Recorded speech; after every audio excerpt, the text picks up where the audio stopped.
Kapan hati kita ini malas untuk beribadah kepada Allah? Kita nggak tahu. Oleh karena itu, Rasulullah mengajarkan kita untuk meminta doa agar diteguhkan di atas agamanya. Banyak kisah-kisah yang telah terjadi tentang orang-orang soleh di kehidupannya rajin ibadah, rajin berbuat baik, tapi di akhir hayatnya dia su'ul khatimah. Dikisahkan oleh Imam Al-Qurtubi dalam kitabnya Tazkirah.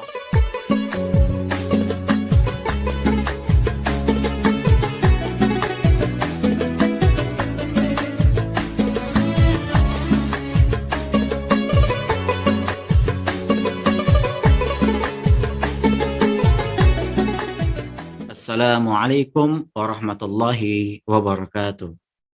Innal hamdalillah nahmaduhu wa nasta'inuhu wa nastaghfiruh. Allahumma anta rabbi la ilaha illa anta khalaqtani wa ana abduka wa ana ala ahdika wa wa'dika mastata'tu. A'udzu bika min syarri ma sana'tu.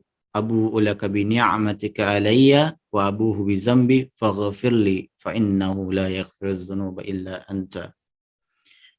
Jamaah pendengar Kamang TV yang dirahmati Allah. Saat kita berbicara tentang puasa, maka ada satu ayat Al-Quran yang menjadi harapan setiap orang-orang yang berpuasa. Apa itu? La'allakum tattaqun, agar kamu menjadi orang yang bertakwa. Harapan ini tak sekedar hanya harapan yang dibangun di dunia ini, tapi kita berharap la'allakum tattaqun itu, orang-orang bertakwa itu, ketakwaan itu kita bawa hingga akhir hayat kita. Makanya Rasulullah Shallallahu Alaihi Wasallam selalu berdoa, ya muqallibul qulub, tsabbit qalbi ala dinik. Wahai zat yang maha membolak-balikkan hati, teguhkan hatiku di atas agamamu. Kenapa Rasulullah Shallallahu Alaihi Wasallam berdoa seperti itu? Padahal kita tahu Rasulullah Shallallahu Alaihi Wasallam adalah orang yang sangat bertakwa kepada Allah.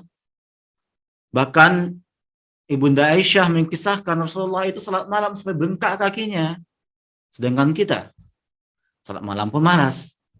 Kalaupun salat malam, ya tidak sampai segitunya. Jawabannya cuma satu. Karena kita tidak tahu kapan hati kita ini condong pada keburukan. Kapan hati kita ini malas untuk beribadah kepada Allah. Kita nggak tahu. Oleh karena itu, Rasulullah mengajarkan kita untuk meminta doa agar diteguhkan di atas agamanya. Banyak kisah-kisah yang telah terjadi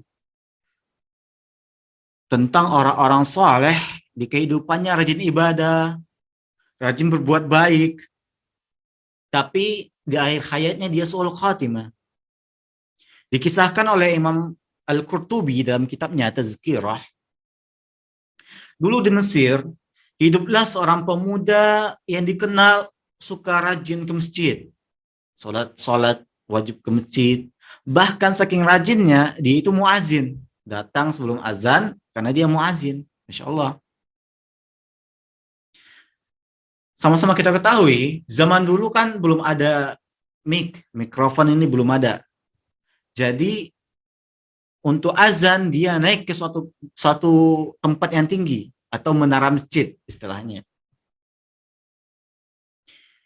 Di saat dia ingin mengumandangkan azan, ketika itu dia melihat ada sebuah rumah orang Nasrani di sana. Yang mana di rumah tersebut terdapat seorang gadis yang sangat cantik. Tergoda hatinya. Seturun dari menara, dia datang ke rumah si gadis tadi dan berkata, wahai gadis, aku menginginkan engkau. Tentulah gadis ini kaget. Apa sih orang tiba-tiba datang bilang menginginkan dia gitu. Bertanyalah si gadis itu, apa maksudmu wahai pemuda? Maka pemuda ini berkata, wahai gadis, aku ingin menikahi engkau. Maka seketika gadis itu bertanya, tidak mungkin wahai pemuda. Karena engkau itu Muslim sedangkan saya Nasrani.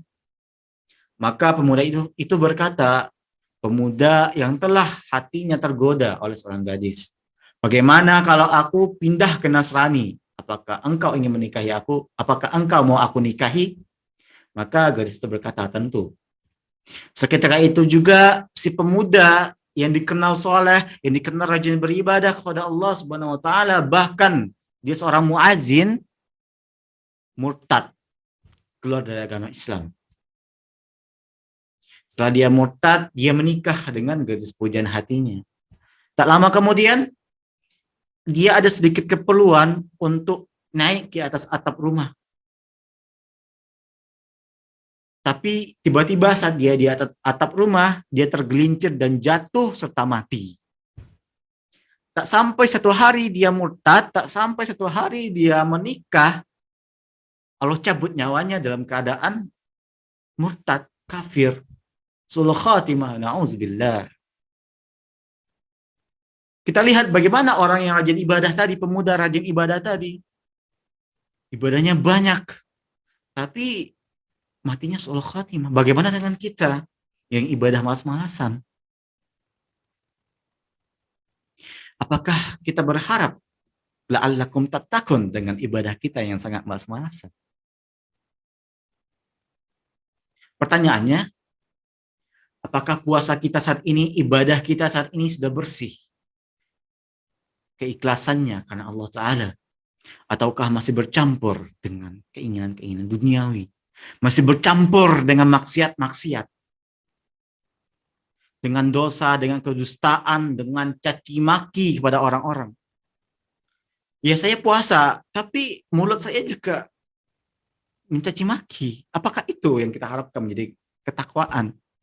Bukankah Rasulullah SAW bersabda, "Man lam yada' qaula zur wal 'amala bihi falaysa lillahi hajjatu fi ay yada'a ta'amahu wa syarabah." Barang siapa tidak meninggalkan perkataan dusta, dia puasa tapi tidak meninggalkan perkataan dusta, maka Allah tak butuh dengan lapar dan hausnya. Lalu apakah dengan puasa seperti itu kita mengharapkan ketakwaan? Bukankah orang-orang yang kita caci maki, kita hina, kita rendahkan, bisa jadi dia lebih mulia daripada kita? Dalam Riyadhus Shalihin, Imam Nawawi membawakan suatu hadis yang sangat luar biasa. Rubba ash'ata akhbar madfu'im bil abwab law aqsama 'ala Allahi la abarra. Betapa banyak orang-orang yang rambutnya itu berantakan, tidak rapi, kusut, kumuh, penuh debu. Saat dia mengetuk pintu-pintu rumah orang, dia diusir, dihina, dicaci, dimaki karena tampangnya orang miskin, kusut. Namun saat dia mengangkat tangannya, Allah kabulkan doanya. Hadis riwayat Imam Muslim. Lalu apakah kita yang masih mencampur adukkan puasa kita, ibadah kita dengan dosa-dosa lisan kita, perbuatan kita, kita berharap menjadi orang bertakwa seperti itu? Imam Ahmad mengisahkan dalam musnadnya, suatu ketika Rasulullah SAW sedang duduk bersama sahabatnya di masjid. Lalu Rasulullah bersabda kepada para sahabatnya, "Wahai sahabatku, sebentar lagi akan masuk seorang penghuni surga." Maka para sahabat pun bertanya-tanya, siapa sih yang dikatakan Rasul sebagai seorang penghuni surga? Maka tak lama kemudian datanglah seseorang yang tidak dikenal namanya. Habis berwudu, jenggotnya basah, nenteng sendal pakai tangan kiri. Itu penghuni surganya.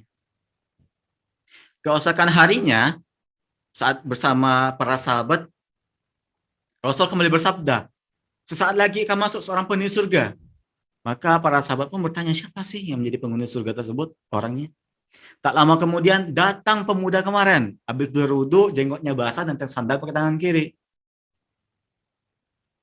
Hari ketiga sama, ketika Rasulullah SAW sedang berkumpul dengan para sahabatnya di masjid, Rasulullah bersabda, sesaat lagi akan masuk seorang penghuni surga. Maka masuklah orang kemarin yang tidak dikenal namanya. Habis berwudu, jenggotnya basah dan sandal pakai tangan kiri. Maka ada seorang sahabat Abdullah bin Amr bin As penasaran, siapa sih sahabat ini? Siapa sih orang ini penghuni surga ini? Sampai-sampai Rasulullah menyatakan dia penghuni surga 3 kali. Bahkan banyak sahabat-sahabat yang dikenal namanya, tapi tidak sampai segitunya Rasul mengabarkan tentang dia jadi penghuni surga. Tapi pemuda ini luar biasa. Maka Abdullah bin Amr bin As mengikuti pemuda ini sampai ke rumahnya. Sebelum pemuda ini masuk ke rumahnya, Abdullah bin Amr bin As berkata, "Wahai saudaraku, saya sedang bertengkar dengan ayah saya. Jadi saya tidak bisa tinggal di rumah. Bolehkah saya menginap di rumah engkau?" Maka pemuda ini berkata, "Ya silakan, tafadhol." Sehari-hari diawasi oleh Amr bin As ini, apa sih amalan pemuda ini? Siang harinya ya biasa aja. Sampai menjelang tidur, ditunggu. Amr bin As berpikir, apa mungkin dia setelah ini tahajud gitu. Habis Isya tahajud, ternyata enggak, dia tidur. Dia tuh tidur, Amr bin As berpikir mungkin dia nanti tahajud. Ternyata dia enggak tahajud sama sekali. Enggak tahajud, enggak witir.